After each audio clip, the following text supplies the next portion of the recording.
கிறிஸ்துவுக்குள் பிரியமான தேவனுடைய பிள்ளைகளே, ஆண்டவராகிய இயேசு கிறிஸ்துவின் நாமத்தில் உங்களை வாழ்த்துகிறேன்.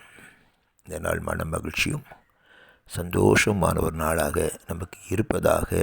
ஆமேன். இந்த நாளுடைய தியானத்திற்காக எடுத்துக்கொள்ளப்பட்ட பகுதி நீதிமொழிகள் 16வது அதிகாரம். 16வது அதிகாரத்தில் 21வது வசனத்தில் இருந்து வாசிக்கிறேன். இருதயத்தில் ஞானமுள்ளவன் விவேகி எனப்படுவான். உதடுகளின் மதுரம் கல்வியை பெருகப்படும். புத்தி தன்னை உடையவர்களுக்கு ஜீவ ஊற்று. மதியினரின் போதனை மதியினமே.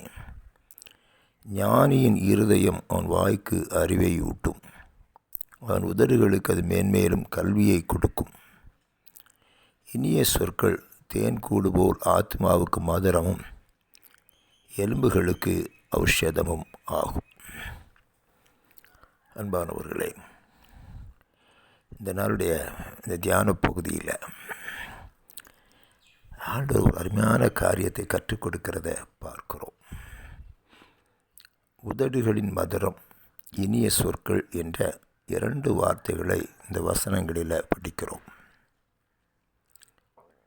அதாவது வாயிலிருந்து வர்ற வார்த்தை இனிமையாக இருக்க வேண்டும், மதுரமாக இருக்க வேண்டும் என்று அவர் எழுதுகிறார். அது என்ன பண்ணும் அப்படிங்கிறத எழுதுகிறார். 21 சொல்ல உதடுகளின் மதுரம் கல்வியை பெருகப்படும். அதாவது ஒரு மனுஷனுடைய நாவில் இனிமையான வார்த்தைகள் வறுமையானால் அந்த வார்த்தைகள் சொல் வன்மை உள்ளதாக, யாரையும் தன் பக்கத்தில் இழுக்கத்தக்கதாக, சொல்லப்போனால் ஒவ்வொருவரையும் கட்டி போடத்தக்கதான வல்லமை உடையதாக அந்த வார்த்தை இருக்கும் என்று எழுதுகிறார். அந்த கல்விங்கிற வார்த்தைக்கு அதுதான் சொல்கிறார். சொல்வன்மை, தன்னண்டை இழுத்து கொள்ளுகிற தன்மை, தனக்குள்ளாக கட்டி போடுகிற அந்த தன்மை, இது அந்த உதடுகளின் மதுரத்தில் இருக்குது. 23 என்ன சொல்லுது? இனிய சொற்கள் தேன்கூடு போல ஆத்மாவுக்கு மதுரம். வாயிலிருந்து புறப்படுகிற அந்த இனிய வார்த்தைகள் இந்த ஆத்மாவை மகிழ பண்ணும். நம்ம ஒரு தேனை சாப்பிட்டது போல இருக்கும் என்று சொல்லுகிறார். அது மட்டுமல்ல, எலும்புகளுக்கு ஔஷதமும் ஆகும். சோர்ந்து போன எலும்புகள், சுருங்கி போன எலும்புகள், முறிந்து போன எலும்புகள் எல்லாவற்றுக்கும் அந்த வார்த்தை என்ன செய்யுமா? மருந்தாக இருக்கும் என்று எழுதுகிறார். அன்பானவர்களே, நம்ம பொதுவாக வார்த்தைகளை குறித்து நம்ம அவ்வளோ அதிகம் கவனம் செலுத்துவதில்லை. சில நேரங்களில் இனிமையாக பேசுகிறோம், சில நேரங்களில் வேகமாக பேசுகிறோம், சில நேரங்களில் வருத்தப்படத்தக்க அளவில் பேசுகிறோம், சில இடங்களில் காயப்படத்தக்க அளவில் பேசுகிறோம். ஆனால் ஆண்டவர் சொல்கிறாரு, உன் வாயில் என்ன இருக்கட்டும்? மதுரம் இருக்கட்டும், இந்த வாயில் இனிமை இருக்கட்டும் அப்படின்னு சொல்கிறார். எனக்கு அன்பான தேவனுடைய பிள்ளைகளே, ஆண்டவர் இந்த உலகத்தில் வாழ்ந்த காலத்தில் ஒரு காரியத்தை கற்றுக் கொடுத்தார். எல்லாரையும் ஆசீர்வதிங்கன்னு சொன்னார். எல்லாரையும் ஆசீர்வதிங்க. மற்றவர்களை குற்றப்படுத்தாதீர்கள் என்று சொன்னார். மற்றவர்களை குற்றப்படுத்தாதீங்க.